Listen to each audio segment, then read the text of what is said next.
Alright guys, I just want to make this quick video concerning the two witnesses, and more importantly, specifically about when they may be crucified. Because, I mean, no one it could be any time. I do believe we know from the two witnesses that the second passing of the throne's going to hit, literally, it says 1 hour after they resurrect.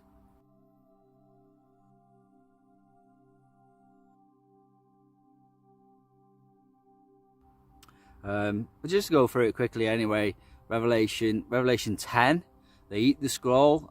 The angel comes down from heaven, he gives them the scroll. They eat up the little scroll.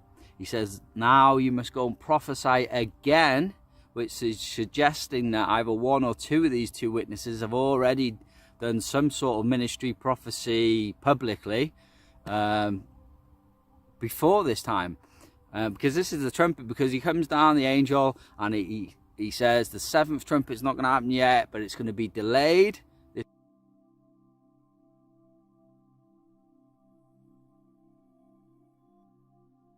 is basically so the two witnesses can come.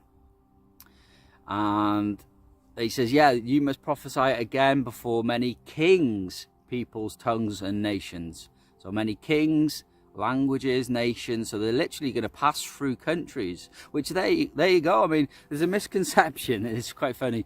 There's a misconception that the two witnesses are just going to be in Israel, and then they're going to preach for 3.5 years in Israel, bring in the plagues of Moses and Elijah. And it's kind of like, when you try and imagine it, it's going to be like one of them cartoons, you know, and the Antichrist is going to be trying to kill them and stuff. It's like they'd be running around the city walls, well, they're like this in circles and stuff for like 3.5 years. It's almost comical that people think they're just going to be in Israel in one place. This is because the scripture says that they're killed in Jerusalem.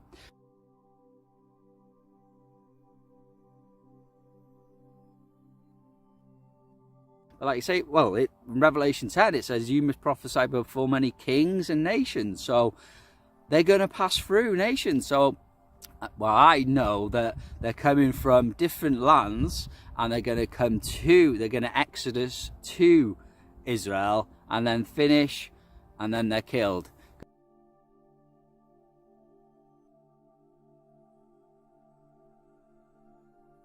Because, well, if you just go through it quickly, he's going to give power to his two witnesses, and they're going to prophesy for 1,260 days, clothed in sackcloth.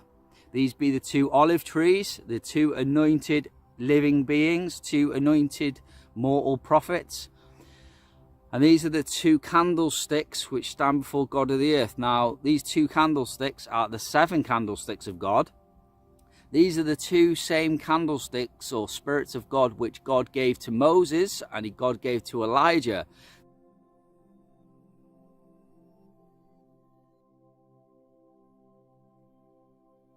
This is why these two people are going to do exactly the same thing.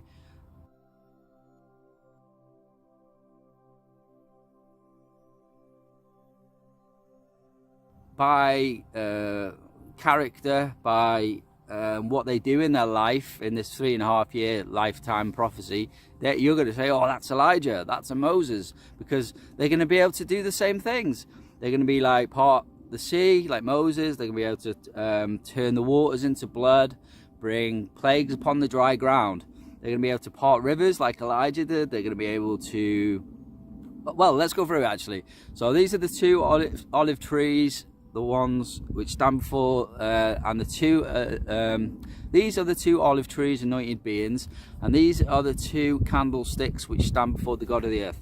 Moses and Elijah's candlestick which stand before God of the earth. And if any man shall hurt them, fire proceeds out of their mouth and devours their enemies. And if any man shall want to hurt them, this is the manner in which they should be killed. Again, Elijah, they're not going to be breathing fire. Elijah spoke out of his mouth fire to come down. He says, if I be a man of God, let fire come down from heaven and consume you and your 50. And guess what? Fire came down from heaven and consumed 50 men that were trying to kill Elijah.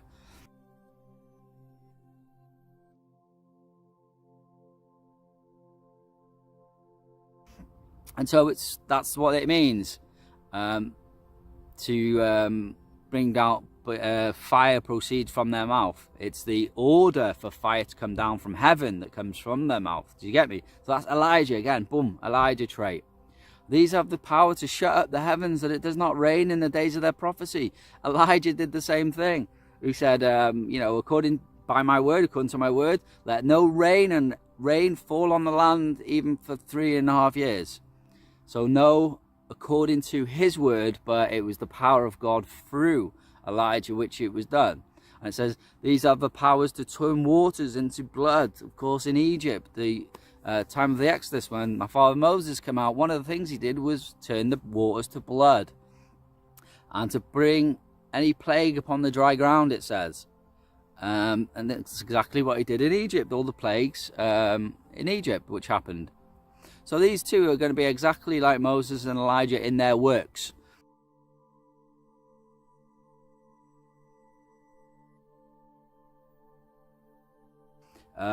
Mortally, I don't know. Elijah went up and he was raptured, and he went where he would have puff of dust probably as he went off into the heavens, and he put on his spiritual body never to return. I'm not getting into it, but you can't return as a spiritual person. After you're raptured, you can't return again to the earth. So people are expecting someone who hasn't died to come back again and die. Well, they're pissing in the wind, because they're expecting the same law of that mortal body to come back and go, where are they coming down? Were they going to come down from space? Did God put them on a freezer in heaven and then bring him down? No, it's rubbish. Just two new mortal beings. Just like the Son of Man, Jesus Christ, was born on the earth as a mortal being, and then his spirit came down as a dove and embodied him. It's kind of like the evil trinity. It kind of works the same way. Satan's created 3 clones. The clone of Pharaoh, Barack Obama, the clone of Jesus Christ himself, King William, and the clone of the Jew, Peter the Apostle, which is Pope Francis, Peter the Roman.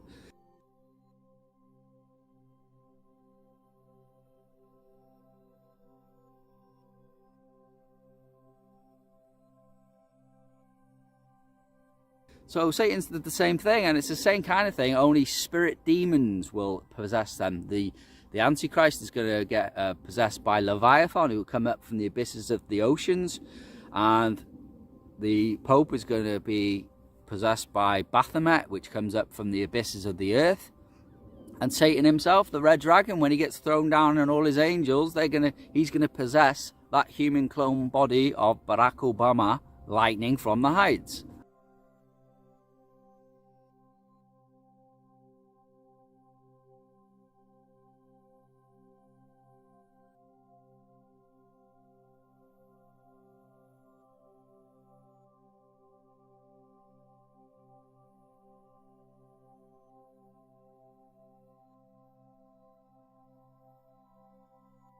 Luke 10:18. So it's kind of like the same, would it be like the same thing where the mortal bodies come back? I don't know. And so they'll prophesy for 3.5 years, bringing the plagues of Moses and Elijah, going up against the Antichrist, William, and the dragon, going to war with them. But when their time is up, the beast that ascends out of the bottomless pit, that embodies William, will make war against them and overcome them and kill them, and their dead bodies shall lie in the street of the great city, which spiritually called at that time would be Sodom and Egypt.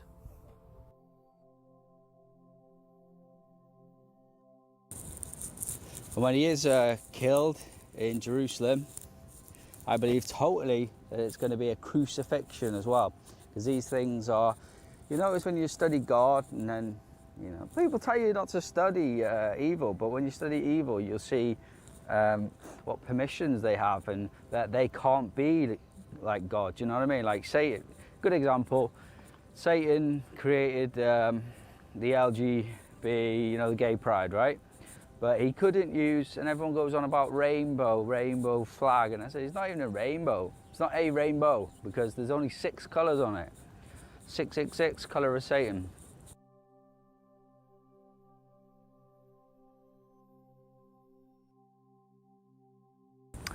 And so, God allows Satan to only do as he wills. Now, crucifixion was for us, for Jesus Christ to be crucified on a cross like that. the throne of God is coming.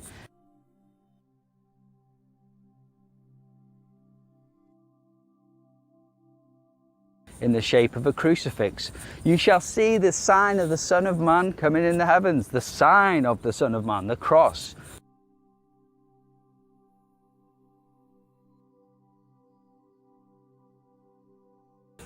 All right, so yeah, they're going to be crucified. The Antichrist, although he's an Antichrist and he's coming instead of Christ as a deception, guess what? He's not crucified.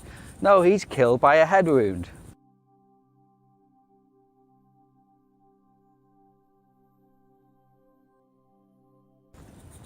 And he recovers from that head wound, but he's not crucified, because this is the thing for us. So I believe the two witnesses will actually be crucified, just like Christ was.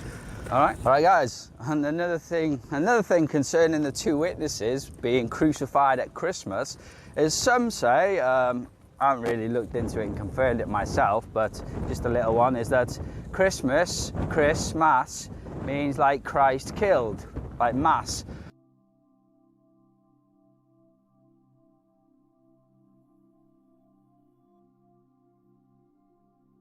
I don't know how true it is, but wouldn't it be so fitting that the closest things to God, the closest things to Christ that we'll have on the earth at the end of the age are the ones like Moses and the two prophets that are going to be bringing the power that was given to Moses and Elijah?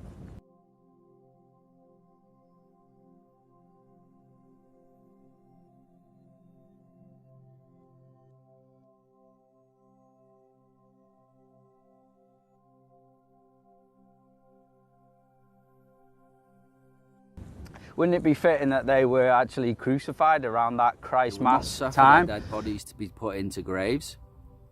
And it says the people on the earth will, this bit now, it says, make merry and send gifts one to another, because these two prophets tormented them which dwelled upon the earth. So they're happy they're dead because they tormented these people, which, like Sodom and Gomorrah, will be all the transgenders and all the same-sex marriage people and all that. And so but this is what I'm getting to about the time period, because, you know, I can't ignore it. And so it says they make merry. Now, what time of year or what time do you ever use that church? It's like people go Merry Christmas, Merry Christmas, Merry Christmas, because, you know, God is not an accident.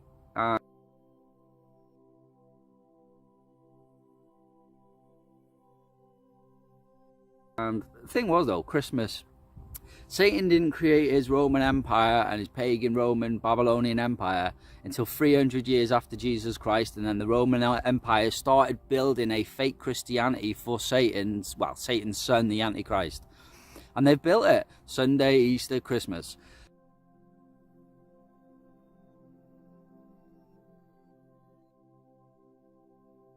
And so, but this wasn't at the time of the book of Revelation. There was no such thing or term known as Merry Christmas when this was written.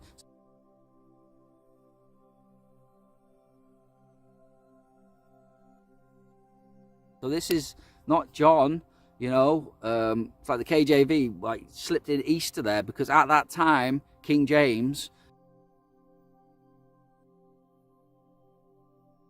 knew about Easter because it had been drummed into his head. And Sunday would have been the holy day on that day as well, but it had been drummed into his head about Easter. So when he was writing about Passover, he actually accidentally put Easter. Do you know what I mean? Because Easter was at that time, but at the book of Revelation's time, there was no Merry Christmas.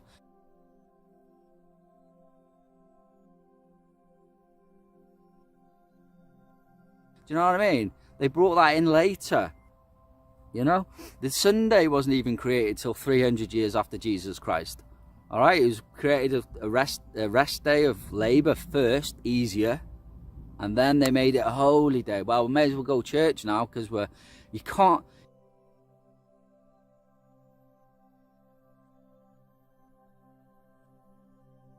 See, you can't do both things. You can't say, you know, you go to church and it be a work day, because you need to rest from your labours to go to church. And so, you know, anyway, Merry Christmas wasn't a thing when this was written. And then it says, sent gifts one to another. Now, the only time really that we send gifts one to another would be Christmas.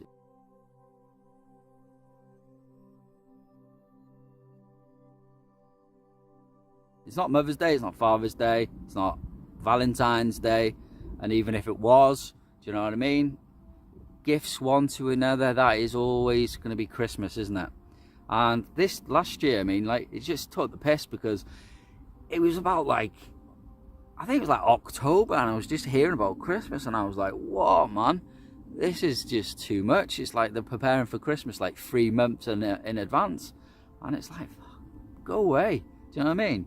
So anyway, just these 2 words, really, these 2 phrases in the Bible, they make merry like Christmas, and they send gifts one to another like Christmas. So it's a possibility that these could be around Christmas. Now, but if the second passing of the throne, well, not if, but the second passing of the throne, Neberu, will happen, literally, it says the beast will kill them, they'll make merry, but it says after 3 days and a half,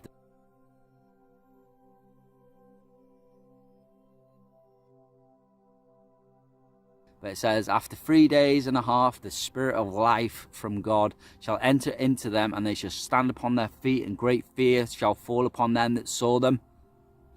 And in that very hour, and then he heard a great voice from heaven, saying, come up here. And they ascended up to heaven in a cloud, and their enemies beheld them. And by the way, the whole world's watching, which means this is a time only of live broadcasting.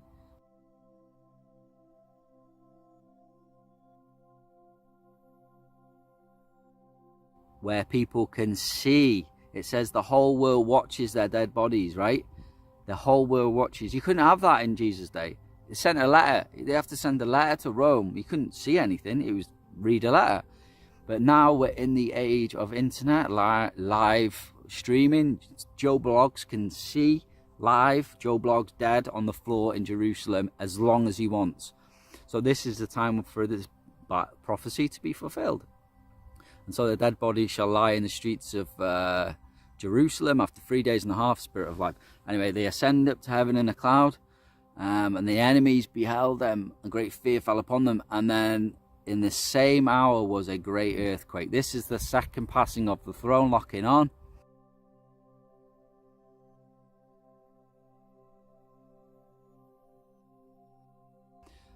Tenth part of the city falls, 7,000 people are killed, and the rest of them worship God like scared, yeah?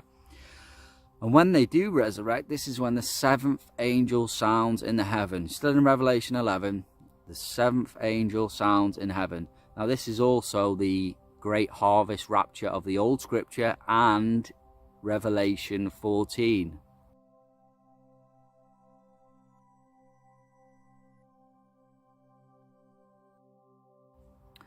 And so, yeah, this is what's going to happen. But the throne always hits on a full moon, like Passover feast, like the Crucifixion feast, like,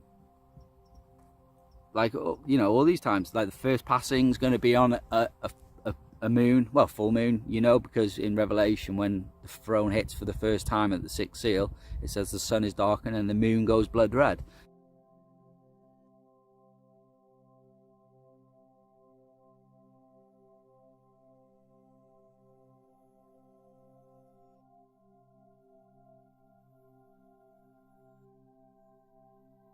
The only moon that can go blood red is a full moon.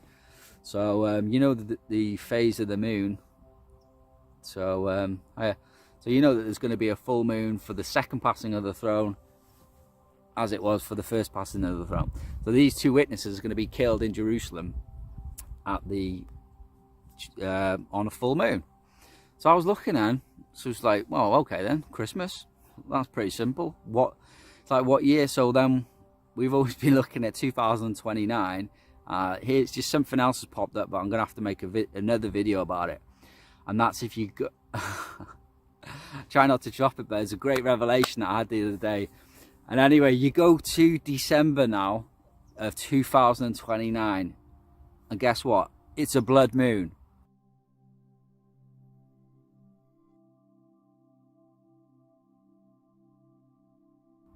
You know, in one of my previous videos, we were talking about Pride Month, which again, these are, by the way, if you've not noticed, these are solstices. These are solstice feasts that he's made for himself Christmas on winter solstice, and now they're making Gay Pride Month on the summer solstice, which is William's birthday. He was born on the summer solstice because he is the sun god that the Illuminati are bringing in.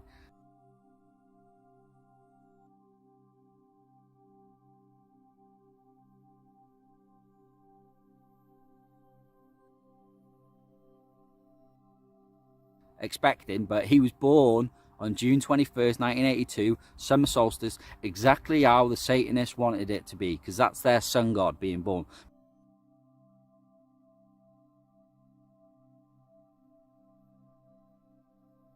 Anyway, they've made June 21st the month of Pride and all this shit, because so they're making the feasts here. I mean, do you know what I mean? They've got like feasts on the solstice. They counterfeit our feast on Passover with Easter.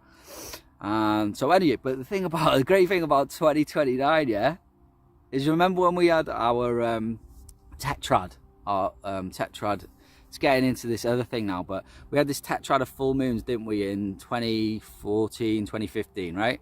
Passover, tabernacles, all in a straight row like that.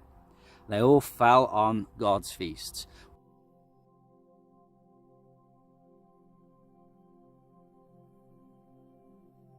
Well, in 2029, the two blood moons are going to be on June moon, all right, about the 23rd, I think.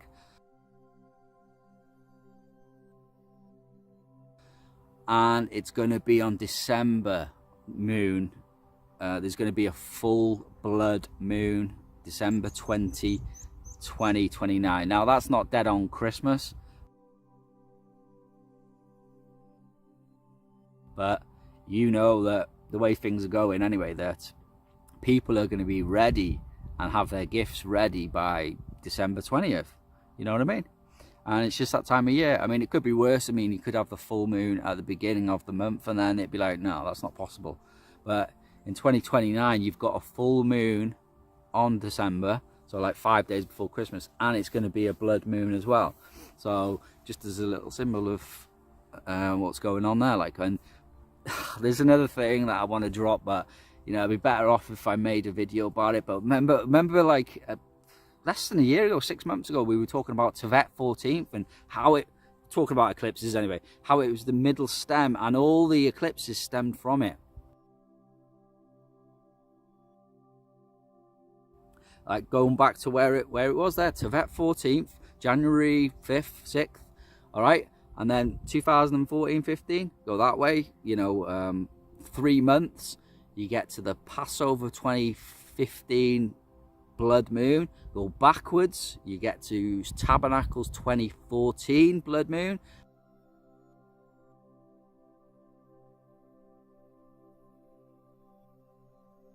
And so on, and equal days. And do you know what? It didn't even stop there. That was just so, you know, shout out to Daniel Taylor who came up with this revelation. But from Tevet 14th, January 5th, 2015, all the eclipses stem out like this, and it goes back forever, man. It goes back forever. You can even take these eclipses that we got now. You can even take, sorry, I didn't want to get into this whole Tevet thing, but anyway, I'll just drop it. This Christmas, December 20th, 2029 blood moon is actually Tevet 14th. And it doesn't happen. It hasn't, you know, it's easy for blood moons to drop. They can drop any month, you know. Sorry, I need to make another video about this. But from that December 20th blood moon, right, 2029,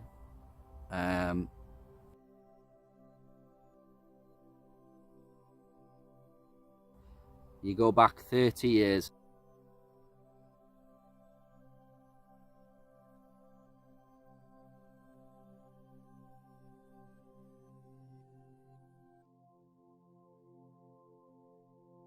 So that just gives you, there's been a 30-year gap between them.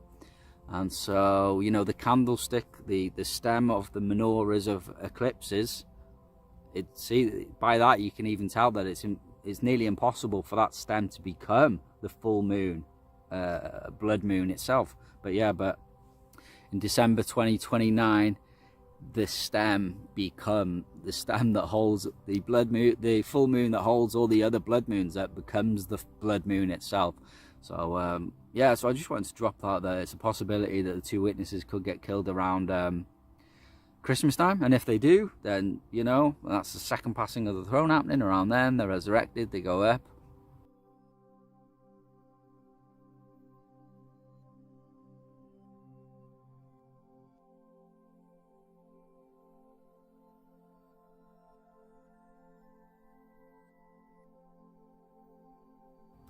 The second passing of the throne happens, the 7 bowl judgments are poured out, and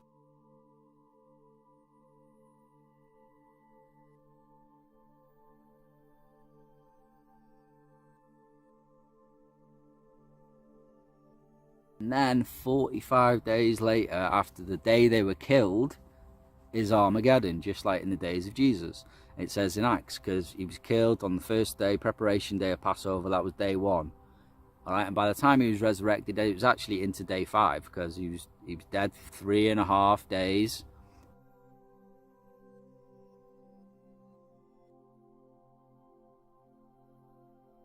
All right, and then he resurrected, and it was actually the 5th day, and then he stayed on earth for 40 days, and then he ascended.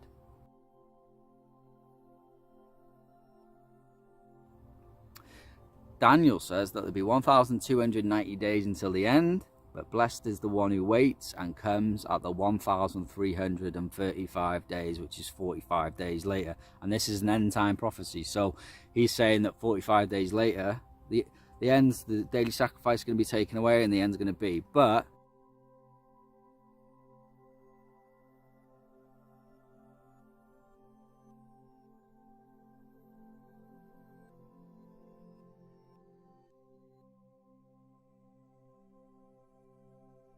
Jesus won't return. He who waits and comes, he won't return until 45 days later at the 1,335 days. And it's exactly like Acts. It's exactly like the crucifixion, you know what I mean? So when I believe when the 2 witnesses are killed, the day they're killed, that'll be 45 days until Armageddon. They resurrect after 3.5 days, like it says. They ascend and everything else. And the bowl judgments are going to get poured out. And for that, 42 days is just going to be the effects of the bowl judgments. But you have to read about that, and it's literally hell on earth.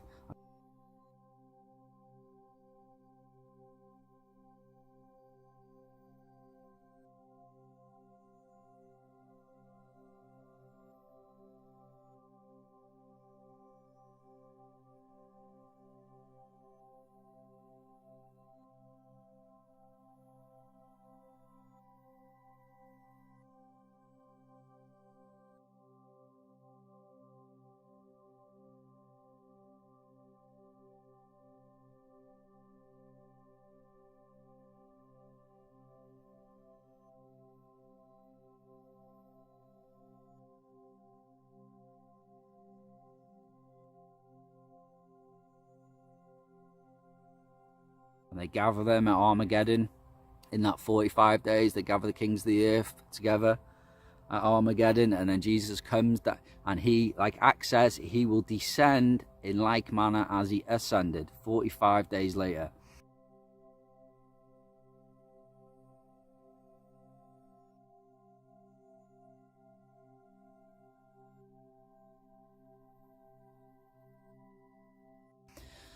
At Armageddon, and it's all over. And so yeah, and hopefully that's the day of the cleansing of the temple, and then you can count all the way back 2,300 days, and you should get to the day